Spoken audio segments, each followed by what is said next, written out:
Welcome to the Spent the Rent podcast. I am your host, Patty Rose. My guest today is Mayor of Springfield, Oregon, Sean VanGordon. Mayor VanGordon, welcome to the show. Thank you for having me. I'm glad to join you again. This is always really cool. If anybody doesn't know, I want to give you some credit for sending me episode recommendations behind the scenes. You and I have a great opportunity to build a relationship behind the scenes. We chat quite a bit, probably once a month, a lot about college football and stuff unrelated to politics. But I really feel honored to be included in the conversation in the town that I've grown up in. I think a lot of the people in public office haven't lived here as long as I have, so it means a lot to me to be included. And we're going to talk a little bit about that, about the troubles with communicating with the community virtually. We've talked about that when we've had you on in the past, but we've got a big event coming up October 5th. There's going to be a virtual town hall. We'll talk about that in a little bit. But yeah, I want to thank you for some of the episode recommendations. I had mentioned it. The general manager of the M's, Alan Benavides, when he came on, you had kind of met with him about the potential about the M's moving to Springfield, and maybe we'll get to that too today. And then, you had said, hey, do you want to interview him on the podcast? And I'm like, of course, that would be amazing. Oh yeah. Well, your show's become kind of a real interesting sort of story and good news piece in what Mark Molina does in Springfield. It's nice to take those little stories and, where something interesting is happening and to give it to people and have a chance to have a longer conversation with folks, because there's a lot of great stuff happening. Yeah, I appreciate it. And this is a learning process. I'm completely trained in this whole situation, and I have to learn by doing things wrong. That's the only way we do learn. So in my opinion, by doing them wrong. So I've basically learned ways that I need to kind of form my interviews and my questions and whatnot. And so it's a learning curve for sure, but I'm pretty grateful for where it's at, considering we're at, 141 episodes now, and I'm talking to the mayor. I mean, it's pretty cool. So thanks again for doing this. So let's get right into it. It's been 9 months now since you've been sworn in as mayor. What have you learned from your time as mayor? Oh, I've learned so much. And I think every single day I learn more about different parts of the community that maybe I, haven't seen, or different stories that people have gone through, and they just sort of show, are looking for somebody to tell them that story. We're in a weird place because, we're going to get past the pandemic in 2020 and 2021, and we're going to kind of look back to the before times, and, we're going to call it the before times, and then we're going to be talking about the after times. And at the end of the day, so many people in Springfield are working so hard to, give back to their community, if it's in businesses or nonprofits or just in their neighborhoods. I've been really impressed and amazed about just places people go out every single day and want to make their community better. And I think when we think about after, right, like where we're going, the community in a lot of ways is going to feel smaller, meaning that, it's not going to feel like there's giant bureaucracies. It's going to feel like it's, that you call somebody, and you want to talk about some idea, and, and you carry it forward, right? And I think when I think about how important some of the roles as mayor is, I remind myself, it's like, just tell people how excited you are to be in Springfield, right? Yeah. And help point people the right direction so that they can take their dream and, help make it into a reality. And that's maybe all the support that they need. Yeah. There's been, anyone you talk to, and I do have an opportunity to talk to quite a few people because I work in a barber shop and I do a lot of the networking stuff on social media. And anyone you talk to right now, they're like, wow, Springfield is really doing well. And it's not a political thing at all. It's just a community thing. So it's kind of cool to see. A lot of people, it's the optics of downtown. It's the fact that there's obviously plans, it's super hard to understand. And, some of the plans about economics and business and all that kind of stuff. But there's some big things being discussed, like the Eugene Emeralds potentially coming to Springfield and whatnot. And I haven't had a chance to cover that, the main spot that was going to be the track, and and that's done, right? That's not going to be the indoor track. That's not one of the options, or is that wrong? So this is one of those interesting places, right? So we're in a place called where we put our request for qualifications out. So specific around it, it's like in a go quiet period right now. So to make sure that it's not a place out of anything in the city that I can talk to you about Sure. at this very second is not one of them. Okay. Because in an open bidding window. Okay. But have me back in about 6 more months and I'll tell you all about it. I definitely will. So then now as mayor, what has been the biggest surprise? Is it kind of stuff like that where you're like, wow, I have to really kind of think about what I'm saying and that kind of stuff? Um, yeah, I think it's really kind of finding different ways to help people, right? Because there's still a lot of sort of stress out there related to 2020. So to find ways to just kind of be where people are at and nudge them along, or sometimes it's people don't understand how government systems work, right? So sometimes I feel like I'm putting my, like a teacher hat on, right? And just saying, hey, look, this is why something's happening. And, it's perfectly normal. Also, I think, I think it's, I think it's just the importance of, just advocating for where we are in Lane County, what we actually need. There's a lot of times that I'm just sort of talking about what's great about Springfield and where we need to go and trying to clarify that vision. But sometimes it's giving testimony in Salem and saying, hey, this thing's not working. Or sometimes it's calling another mayor or city councilor or county commissioner and just asking, how do we sort of work left to right, like so that is a. And I'll give you an example here. As a partner, like so much of Springfield going forward has got to be in that Team Springfield mentality. I'll give you an example. Do you know where the old school admin building is over on Mill Street? Mm-hmm. The one that's been kind of like they've come out of probably 10 years ago, mm-hmm. right?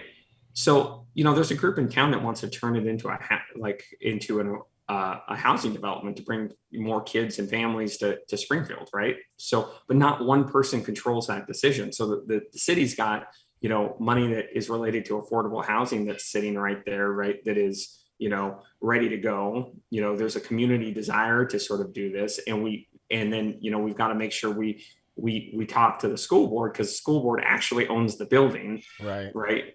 And they've got to agree to sell it to folks to turn it into affordable housing, right? So it's not just, hey, look, the city wants to do something and, we got to just go for it. It's more like, how does the city act as a sort of a convener to get everybody at the table to say, okay, here's where we're going, here's how we're going to get there. So the challenges of just kind of getting everybody not only on board, but in the same conversation, because there's so much going on. I'm sure that's difficult. And, people are just in different places, right? Yeah. So you may have to slow walk the conversation. Sure. You may have to fast walk the conversation, but just constantly saying, here's how we go forward, guys. Like, get on the road and start, get in the boat, start rowing. Yeah. One of the things, we're going to talk a little bit in a bit about redistricting.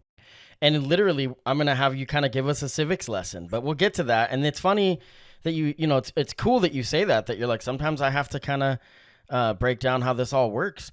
And I love that you're willing to do that it's not something that you're like, oh no, that's below me because I'm in this position now. It's like, there's a lot of citizens that want to know how things work so that they can then give proper input.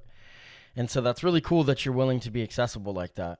When you took the position, when you had talked about it before you put your name in the hat so that you would move from city council to the mayor position, and knowing COVID was you had talked about the challenges of 2020, knowing COVID that was there and wasn't really going away anytime soon, was that something that you were like, did you take pause, or did it actually make you kind of motivated because there's this new world of technology that you're kind of like, I want to jump in and see how we can do it? Maybe a little bit of both, right? Because the reality is that I don't know, you're right. Like, we know it's going to be different, right? We just don't know how yet, because I love moments when you really are working towards something, right? Where you see the vision, on the horizon, and it's like, hey, it's not perfect, but like, we can kind of collectively walk towards this and build something as a community, and understanding and thinking about how it's going to be different, right? Like in the post-COVID world, the idea that we would not, televise city council meetings or take comments online, or right, like you can get your library card online right now, right? Those are all great changes that serve the community better, and they keep and they keep and they keep evolving, and we want to keep some parts of that. So I think it's just more like understanding that, my experience as elected official, it's just sort of growing and understanding that, like the community is changing around you, and just being willing to change with it. Yeah. And kind of lean into those conversations. But like, yeah, I think, the next 10 years, we're in a really good spot. I'm really excited, but it's going to be a lot of work. Oh, right? Yeah. It is going to be a lot of partnerships, and how do we just get the community going again? I think anybody that wanted to take a position in 2020, all of the people that had just got just recently were re-elected to the school board, and you stepping up to become mayor, and with everything going on with COVID, with race relations in our area, and protests, and protests of masks, and protests of all of it, and mandates, and all the different things, I have a lot of respect for people stepping up and being willing to take it from every side, because everyone's coming at you, and it's got to be difficult. Well, we're in a place where you harden where your political position is sort of naturally. And the thing that I keep telling people is that just take a breath, right? Like, and really try to listen and understand where they're coming from, right? Because there's not, there's places where we're divided, and there's, people are using words and you may not understand. And this is a really great place to kind of get curious and go, okay, help me understand more. Tell me more about what you're going through, right? Bring people as part of the conversation, because we're experiencing this in all different ways. Yeah. And I think you had said before on the past episodes you've been on about how there's seats in Springfield city government that are nonpartisan. And that's how you listen to people from both extremes and everywhere across the board, and you hear them, and I think that's really valuable. So now, speaking of hearing the community, October 5th, there's a virtual town hall, visit with VanGordon. This isn't the first one. You've done these before. I went to one. So what is different about this one? This is the second one. Okay. I'm going to bring a couple of topics. Right now people want a chance to have a little bit of an open dialogue, right? This is when we did it in June, it was in sort of a reaction that we still didn't have places where we could go have coffee and just answer broader questions, right? So people are coming to city council wanting a more in-depth conversation about what's going on and why. And really, the city council meeting is not necessarily set up for that back and forth. It's more set up to sort of take in input and then go back to your regular business. So when we started Visit with VanGordon, it was just simply designed to have a space to take some Q&A, right? And just come up and ask your question, and let's talk about it and see where people are. And maybe you have a chance to ask a follow-up question to actually get people the answer that they, and engage in a different way about, well, what's going on in the community and why. The last time we did it, we planned an hour, we went an hour and a half, and they ranged all the way from air quality to police issues to economic development. It just covered the range of what's on people's mind. So I hope people come out. It's virtual, so you can do it. It's going to be a Zoom meeting, but the recording's posted on the city's YouTube when it's done. So where is the best way for people to find out about it? I mean, obviously social media, but where's the link? I mean, Facebook page, but what Facebook page? The one that I linked in the show notes for this episode is your mayor page. Yep. And so that'll be linked. And so I want to make sure anyone follows that. In the show notes, wherever you listen or watch this podcast, you'll be able to see a link, to Mayor Sean VanGordon's Facebook page. And that's probably a good resource for that. But also, is it linked on the Springfield? It will be on the city page as well. And I don't know if the press release is out, but the city will issue a press release about it as well. So if you know a media person, tell them that they should pick it up and report it as well. But it will be on the city's website, on the 2 Facebook pages. It's on all the city's social media accounts right now, so that you can get it on your calendar and bring your questions. Yeah. I love to talk about everything from library stuff all the way through what's going on with streets and college football video games. So I'll take an easy one. Right. So I'll be back from Ireland on October 4th, and so I may or may not be able to focus because of jet lag, but we'll see. I might tune into it. I'm definitely, I tuned into the first one, and I was really impressed with the range of topics, and you handled it really well as far as not deflecting too much. I mean, there's certain things you can't say, and you would say that, but there's things that you would talk about that I was kind of impressed by. Because a lot of times people will just be like, no, I'm not interested in that discussion. You were willing to have it, and I think that's good. So now let's talk about the American Rescue Plan. Now, this is the bill that was signed by Biden in March. Is that correct? Right. And Correct. then explain to us what the American Rescue Plan is. I mean, I know that's a really, we could be here forever. Yeah, so you'll hear this called the Biden, like the Biden relief package, right? That was the bill that was the big bill that when the president took office that they got passed as far as that was related to sort of COVID relief, right? So as part of that, you've got a lot of money that went to states. You've got a lot more money that went to rent assistance. And you've got a lot of money that went to local governments.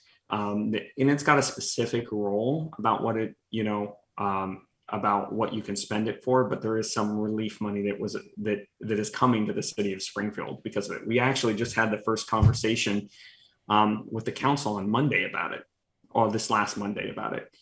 So I think the county was getting close to like 70 million. The city of Eugene got close to 30. And the city of Springfield got, it looks like it came in at like 14 million. I'm sure that's not the exact number, right? But we're talking round numbers. So, is it again kind of what you're talking about before on the city level? Is it difficult getting that, to be used, or is that kind of set in place where it's a little bit easier to kind of get it out there? And yeah, I think it's challenging, right? Because it is a lot of money, but if you don't use it in the right way, right? Like you could not move the community forward, right? So, if you think about what we need to use that money for, some of it is actually COVID relief at the city level, right? So what we talked about Monday was, making sure that we sort of segregated enough to fill in our revenue loss associated to the fallout from the pandemic so that we can sort of even out, the next couple of years, from a service perspective. And one of the things people don't see about city budgets is that when you go in, like sometimes cities lag a little bit, right? So when you go into economic, slower economic times, right? The city actually has enough sort of things going in the short term that it kind of still keeps going right along with things, right? And then as the private sector starts growing a little bit, that's where the impact for local governments really hits, right? It's like in that year range out where, projects that should have been things that bring in money to, or, private investment that should have started, in the recession, the private investors just canceled, right? Because there was a recession going on. Well, that impacts city budgets like 2 and 3 years out. Right. It takes time for it to be shown. Yep. Yeah. Yep. So really, at least half of this money is really going to go towards, evening out the level of service that we have as a city going, in the out years as we come out of this recession, which is really going to be good for this. Right. It's super vital. People don't understand how much on a city, county, and state level funding has been just decimated from when people were out of work and just different things. And it, that tax revenue, that's where it comes from, To give you perspective, we're basically at the staffing level that we were coming out of the 2009 recession. Yeah. Right. And you've got another challenge that's associated to that. You talk to any business out there, as far as where you have money and you're trying to bring people on, right? The labor market is it's crazy. It's so weird. Little side note, not to get too off track, but we went and got pizza, and I'm not going to say where, but it doesn't matter. But I couldn't believe the inefficiency of everything because it's all new people, because there's been such a huge turnover in the job market. You've had people that have, now you have the mandates where people are not getting vaccinated and are losing their jobs. And then seats have to be filled. And then there's positions that were, people resign from for different reasons. It's just wild. There's just so much change happening when it comes to labor that I don't even know. Yeah. We could be here forever talking about that. Now, the American Rescue Plan also focuses on transportation. Is that correct? Or is that a separate thing? We had people. There's so much. There's so much sure. money sort of floating around, in the world. So if you back up to sort of the American Rescue Plan, I want to make sure people see the other things we sort of talked about, right? Like, so outside of, dealing with sort of lost tax revenue, the things we talked about on Monday ranged from everything from, that City Hall needs an HVAC system. It's probably 30 years past its useful life, right? And in that, we had that conversation and it ranges all the way through. There was a conversation about, hey, is there a renovation to the library that's coming? How do we think about streetlights differently, right? Like that, the money that we got out of that package is really, it's not. It's got some strings attached to it, but it's probably extremely flexible. So that's the part we really have to kind of pull back as a conversation and have a conversation with, as a community about, okay, where do we invest this money to make sure, when you and I are sitting here 10 years from now, we want to look back at this moment and say, hey, when they got this $14 million, they put it into the community and it really helped us get back on track. Willamette Lane has a request. I talked about, spending at least $100,000 on street trees to try to cool different neighborhoods, so that conversation is really going to be the framework, that it's going to turn into council goal setting and some of the things that we work on it in the next couple of years, because even if we can't fund it all from the American Rescue Plan, there's a lot of good ideas in that that the council had in that conversation, and a lot of them that I want to turn into actual work that we're going to do in the future. Yeah. Now, the transportation one's a little bit different, right? Because there is an infrastructure bill out there, and that is still in Congress, that people are still waiting to figure out, like, okay, are they going to get to an actual deal to make whatever your view infrastructure is, to make a large investment in infrastructure. So there's a lot of hype and conversation around infrastructure right now, which is really good, because if you look out at our streets, and you look out at our sewer systems, and if we talk to Sub right now, they would tell you, right, there's different places in the grid that need invested in. Right. There's just lots of stuff, work to do. Our streets in Springfield are seeing some improvement, at least some updating. Is that the Springfield Safety Project? That's the thing is that a separate deal? Yeah. So it really depends on the street that you're seeing. There's a list of about 6 streets, like Mohawk was one of them, parts of 42nd and High Banks and Thurston were one of them, that came out the street bond that we invested in, right? So that's one thing that you're seeing out there in the street. And the staff, by the way, Public Works has been absolutely It's been good. I mean, there's been obviously delays, and it's going to happen. But yeah, I've dealt with both of them. I go to the dog park and I go down Mohawk, and they were pretty efficient. It's smooth, right? So that's the bill at work that we invested in, that we passed as voters probably in 2018.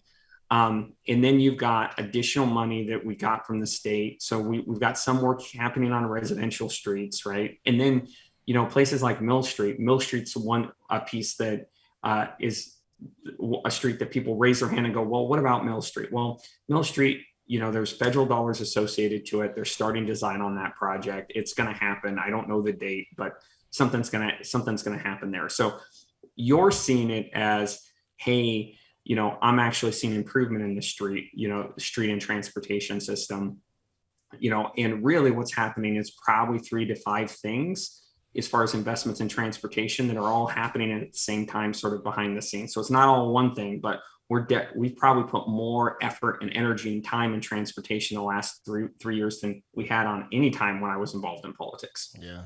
So now Pete Buttigieg came to town, and it was very public. There was a lot of pictures, and you had a sweet hat that day. So Pete Buttigieg came to town. What was his deal? Was he kind of promoting the potential infrastructure bill, and talking about new electric buses and things like that? Yeah, so that was something out of Congressman DeFazio's office, that they had come into town to promote the infrastructure bill. And if you look, they had started up in Corvallis and did a couple of safety stops, right? And we did the back half, which was the tour in LTD, at LTD, about electrical buses and investment in infrastructure. So I got to go out there, me and my sweet hat, we toured the place with a couple of the elected officials. Mayor Venice was there, Congressman DeFazio, the president of the LTD board, with the secretary, and we got to meet, we got to talk. He's really, what you see is what you get. He's a really genuine guy. Pretty rad, I was really impressed. I'm a big fan of Buttigieg, just overall. I mean, everybody, he's got some snakiness too, but that's you have to on a national level, But I'm a Bernie guy, so that's a different story. Well, somebody told me a funny story, and I really saw it when I met him. Is that at his core, he's a mayor, right? So executives run behind all the time, right? Yeah. But you put a mayor into a room with people, he wants to shake everybody's hand and meet them all, yeah, right? And so you saw that when in the building behind the press event, right? He was a lot of fun. I was glad he's personable. He's good, I'm sure. And it's interesting because I don't know how to frame this question because the different levels of maybe being starstruck or whatever, but really you hold the position that he held before he got on the national spotlight. He was in South Bend is not big, No. And so do you feel any of that, or is it kind of someone like him, I'm sure puts you at ease pretty quick, but to you, you're like, wow, this dude was on a huge scale. I mean, does that cross your mind, or is it to you, is it just kind of just business as usual? No, it felt a little bit like business as usual. There's people that sort of, I don't know if they give off a lot of executive presence, Sure. right? And then there's people that I've met in life, and this is in business and this is in politics. And there's people that I met in life that feel really just like a normal guy doing his thing, and he happens to be sort of the Secretary of Transportation. He felt to me like a normal guy doing his thing who happened to be the Secretary of Transportation. Politics or otherwise. Go ahead. And I have I think that's really interesting, right? Yeah. Because most people, when you get past that sort of that sense of position, they're just normal. They're just people. Now, Yeah. just for fun, in not just politically, in life, has there ever been anybody that you've encountered that you've spoke with that you were completely starstruck, that you just couldn't, that you're like, oh my gosh? Oh, in my entire life, or we'll just say adult life. If anyone sticks out that you were like, wow, this person's a big deal. That. Okay. I was a little, I'll tell you a person I was a little bit starstruck about. I'm sure he's a listener. Have you ever heard of the History of Rome podcast? Yeah. Yeah. Well, me and my buddies, when he published his first book, that was The Storm Before the Storm, right? Which is oddly on point about, relevant in a 2016 era.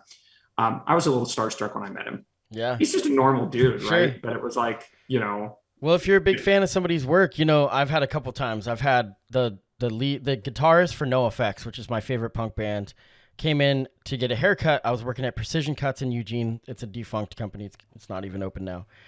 And he came in and he was like, hey, can I get a haircut? We had a receptionist, and I turned and I couldn't talk. I was like, and it was because I had posters of them on my wall growing up. And then, when I was younger, the athletes, cutting hair on campus and having athletes come in, Haloti Nada became a regular customer. And still now, I mean, I've made friendships with athletes that are current, but, now to me, they're the same age as my kids. It's different.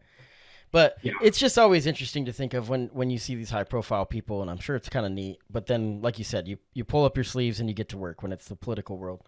Now, let's talk a little bit about redistricting. This is where some of us, like me, I got to admit, I don't know a ton about it, and so I kind of want a little bit of a civics lessons, and we can explain to if we're talking layman's term, the average voter that might not understand how this works.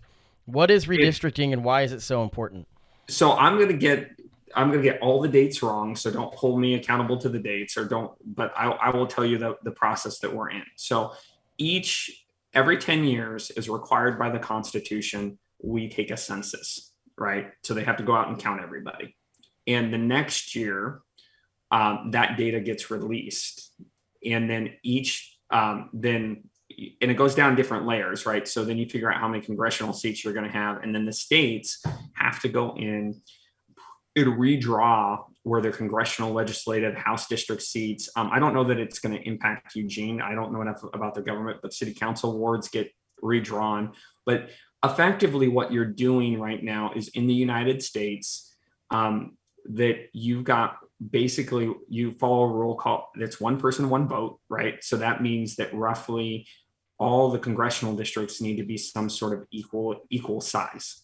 And that's where it gets a little bit tricky from there, right? All the legislative districts need to be sort of equal size. So what's happening is the state has got a joint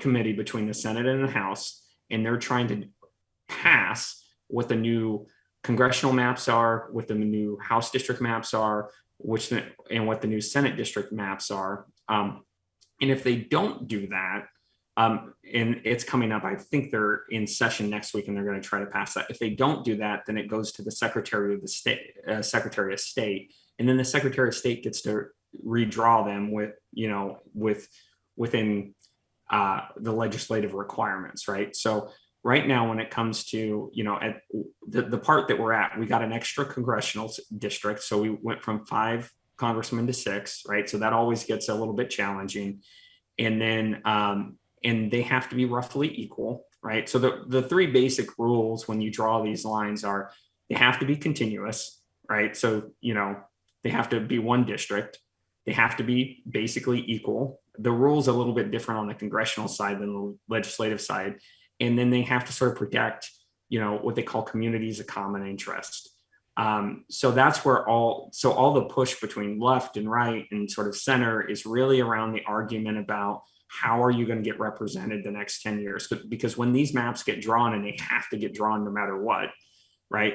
This is going to be the districts that are, represent Oregon and Washington.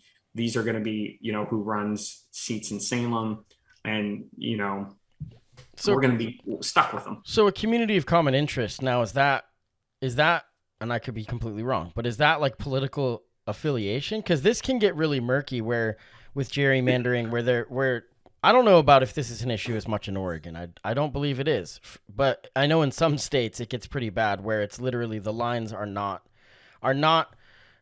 it's not like a square where it's like, here's your region. They try to figure it out so they can work the demographics so that it can go to one side or the other. I haven't seen that in Oregon too much, but I'm not going to somebody once told me that redistricting is a political process, right? Like that we try to sort of cover up and say that it's a nonpartisan process, right? So the argument that you are going to see, and I'm not going to say, render judgment on whether or not people are gerrymandering Sure. or not, right? But that's really where this becomes less science and more art. Prior to 2000, Springfield didn't have its own House district, right? That's only been something that's happened from 2000 on, right? So you could see that would be a good example of where Springfield has kind of grown the last 20 years. At some point, somebody before me has made an argument to the legislature that says, really, no, we are one community. We should have one, we should have a representative, and, we should have a voice that is collectively together. Another good example that somebody told me once about how this works is talent. Do you know where talent is? I think so. Yeah. So in one map 3 revisions ago, right? They had it with everything going south, right? Well, talent as a community said, no, really, we face towards Albany, right? We shop in Albany, we live in Albany, we travel to Albany, right? So what you think of as a community of common interest, right, really depends on, right, what story. It could be school districts, it could be transportation links, it could be, economic links. Sometimes people argue that it's, political by nature. It depends on what you actually think about when you sort of make that argument. There's not really a wrong argument to make, but it's more like that give and take that you see in most political questions. Yeah. I mean, So, who votes on these? I mean, I know that right now I've been seeing some promising things, that there's pretty bipartisan support on this, that it's close to getting, it's not going to get to the point where it has to be designed by the Secretary of State in Oregon, it looks like. Yeah, I don't know on I don't know a ton like about it. so the committees are going to pass them, and then they're going to try to pass them in the House, like in the House and the Senate. So it's going to be our legislature that is going to take a first shot at this, right? If they can get to an agreement, then they're going to set the maps. If it doesn't, and I don't know at what point it goes to the Secretary of State, but we basically are going to run elections on these next maps this next year. I'm hopeful, but I'm eternally an optimist.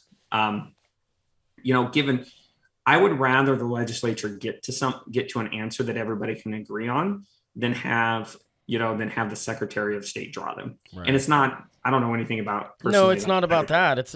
You don't want it to be completely partisan, because then it's going to be a fiasco. Yeah. Because even if it's what's right, how do you decide that? And it's everybody. If the legislature gets to it and everybody can put their hands in the middle, right, then we all did it together, right? Exactly. And that's what I mean.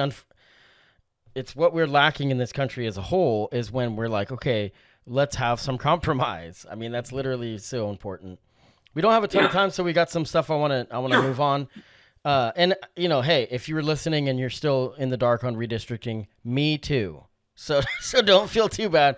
But Google it. Google redistricting in your area. It's really important for you to read up on this stuff and know more about it. And if you want to get active in the community, as I'm a precinct committee person for the Democratic Party of Lane County, but that being, there's been a lot of talk behind the scenes, like, hey, if you're interested in getting in this redistricting committees, and I just didn't know anything about it. I was like, I don't know. I'm still in the learning process. But go look at the 538 podcast. It has got a good series on redistricting that covers everything from what different states do. Like, if you really want to nerd out on this, it just has it just got a good set of stories about some of the challenging that people have seen on the East Coast, all the way through when people try to do it differently, what it looks like. And it can go really bad, if people are doing it only with political reasons, where they want to control the electorate, control who's voting. And so anybody, and this is my words, anybody that wants less people to vote is doing an injustice to democracy. So I'm just going to say that. But so now you had taken a trip to Portland for a new bridge naming, and I just wanted to talk about this because it's so hilarious. The bridge is going to be named Ned Flanders Bridge. And first of all, who decided this? If anyone doesn't know who Ned Flanders is, he's the Simpsons character. He's the neighbor of the Simpsons family. Who decided to call it the Ned Flanders Bridge? Was this voted on? It's the Flanders Bike Bridge, right? Okay. So you've got to start with that in mind, because that makes the story make a ton more sense, right? So it wasn't so I don't know. It sounds like for at least 20 years they've been trying to get this bike bridge across 405 there. That has been, and they finally got it built, and so they needed a new name for it. Well, it was the Flanders Bike Bridge. I don't know where the Portland Bureau of Transportation came up with, that it should be the Ned Flanders Bike Bridge. But, at some point they reached out to us because we have contacts with Fox, because, we're Springfield. Sure. Yep. And we help them get connected to get, make it official. There's a very cool little, plate there, plaque with it, the information on there.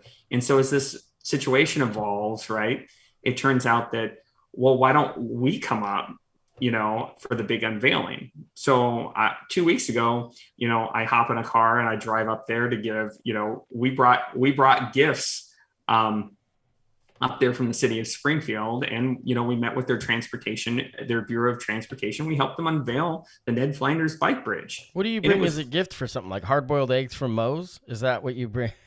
So, I'm going to text it to you after the fact. I brought them a plaque with a key to the city on it. That's but awesome. It wasn't just a key to the city. It was the old school 1980s keys to the city that we still have, that double as a bottle opener. Oh, wow. And so we had it mounted on a plaque so they could take it off, and there's a note from me on it. And it'll hopefully go on the bridge or something like that. That's really fun.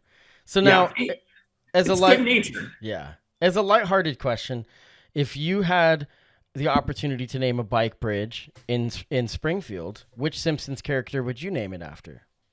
I would not name a bike bridge after a Simpsons character. That is the correct answer. That was a trick question. I think if we did another Simpsons thing, right? I would, you see how many people start in on that Simpsons mural and then sort of drive around looking for different Simpsons art through town, right? Yeah. And they sort of check them off like it's a scavenger hunt, right? If we did another Simpsons thing, I would do something that would be, I would look for something that's unique and probably a little bit harder to find and not so publicly, available, so that people had that, like, so that you knew with, oh, look, you got 5, but you were serious about this if you went out of your way to go find the 6th thing out there. Right. Something, an Easter egg, more or less. Yeah. We do have, you said there was $14 million. So, I mean, I know people need to have rental assistance, but let's just put up more Simpsons murals. No, I do think it actually, I don't want to, I'm joking and I don't want to, don't at me on this, but the Simpsons murals are pretty fun. And at time, however that funding, that's a different story for a different day. Yeah, I think it's kind of silly. And Portland is funny for doing it. But, if it brings people joy, what can you say? Yeah, in this crazy time that we're at, and Portland's in it in a bad way, right? Right. It's, like, let them have a good. You got to name it something. It's got to have a name, So, yeah. So now we're coming up on the end of the year. I know that I'm a little premature to talk about the end of the year, but I'm going to be taking probably 3 weeks off because I'm going to be going to Ireland on Wednesday, which I'm super excited about. I can't believe it's actually happening finally. So I wanted to talk about 2022 goals really for fall and then going into the new year. If you had one goal for citizens to work towards collectively, what would it be? Oh, you're going to end on, you should have ended on the Simpsons mural, right? Right. Like it was I know. And I bring it back home and I'm like, this is a big one. The goal that if I had goals for the fall, it would be like, it would be like, we just got to work past this COVID thing. Because it will all, until we, and it's okay to ask, people to, to put in time and effort and labor to make sure that, you're making, good decisions to make sure that we, that we don't completely overwhelm, our hospitals and our ability to, care for people. That doesn't mean that there's going to be a lockdown or something out there. Nobody's going back towards that. But I mean, if we really need to find a way to end the pandemic, because that's the thing that's holding our community back. And the damage associated to that, to our families and our businesses. The hospital is just insanely overrun, and it's really scary. So, and it feels like it's closing in, COVID numbers are just spiking and yeah, it's scary. And we can't get to everything that we want to get to as a community until we get through the pandemic. We can't go around it. We can't ignore it. We've got to sort of deal with the pandemic so that, we can move on as a community. Yeah, I agree. So the virtual town hall, which is, what is it? Visit with VanGordon. So is the Facebook page, is it VanGordon for Springfield? Is that what it, I have it linked in the show notes. Yeah, I'll go look at the actual. Yeah, I think I have it linked in the show notes, and so you can find the link to follow your mayor Facebook page. And Mayor Sean VanGordon, I really appreciate everything you do, and I love that you include me in the conversation, and it means a lot to me. And you're always welcome on my show. I want to give a shout out to my top sponsors, Oregon Cashflow Pro and Subdermal Art Collective, for continuing to be my biggest sponsors. Shout out to Jeremy Dirtball Cummings also for being a monthly sponsor. And if you'd like to be an individual sponsor, you can go to strpod.com/sponsors and become a monthly or one-time donation individual sponsor. And I put your picture up on the website if you'd like, and that's kind of fun. And it really helps me continue doing the whole show. So, Mayor Sean VanGordon, it's always a treat to chat with you. I look forward to the coming months, and we got a lot of big stuff. At least it's not an election year, so to speak. Though, so there's no big campaigns as far as individual seats, and that's always a good thing because we need a break. So, thank you very much. I'm going to end this with a song. This is off of my new album.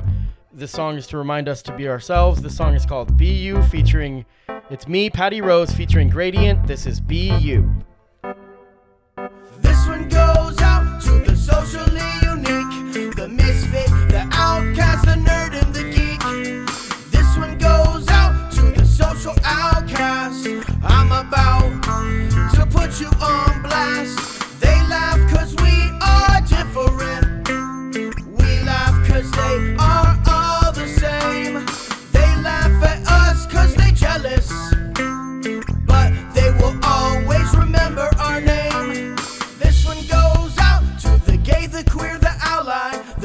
Broken down and broken, beautiful bonsai. Tired of always being the fall guy. Rejected, ignored, and crucified. They laugh cause we are different. We laugh cause they are all the same. They laugh at us cause they jealous. But they will always remember our name. B-U, B-U, B-U. B-U, B-U, B-U. B-U, B-U, B-U. In everything you do. B-U, B-U, B-U. B-U, B-U, B-U. B-U, B-U, B-U. In everything you do.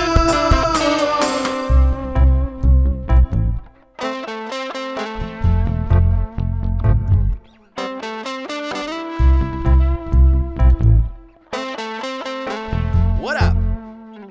Alright, let's go. Last year did a lot of pain happen to y'all. Will I maintain I wouldn't be rapping at all if the frostbite and the long nights and the struggle to build it back up never burst my bubble. I don't wanna be another saying woe is me, like the only one to ever take a blow is me. I notice these folks saying slow your roll, the bad actors are never gonna know your role. Be you like black unity, big ups to break in uniformity. Be you like better understand that you're best upgrade if you do perform with me. Being underestimated for being under the rest who made it, but understand we better bucket be trained. I'm never gonna begin to let a sucker offend me. I'm insane, may never be normative, but the game feels so performative. You maintain the illusion of common sense. I speak truth in the booth when I'm rhyming since for so long I would hate performing. The fakes would say my voice ain't the norm and berate the stuff that outdoes the haters, but we love our neighbors in the state of Oregon. Open up like the teeth in Letterman, whether you speak with a speech impediment. You got honor like a decent veteran, so knock knock, let the peaceful enter in. Spoken fast, the broken class host is back to show you that you're fit to make progress, cause the authentic been the best broadcast. I know you saw it on the Spent the Rant podcast. They laugh cause we are different. We laugh cause they are all the same. They laugh at us cause they jealous. But they will always remember our name. They laugh cause we are different. We laugh cause they are all the same.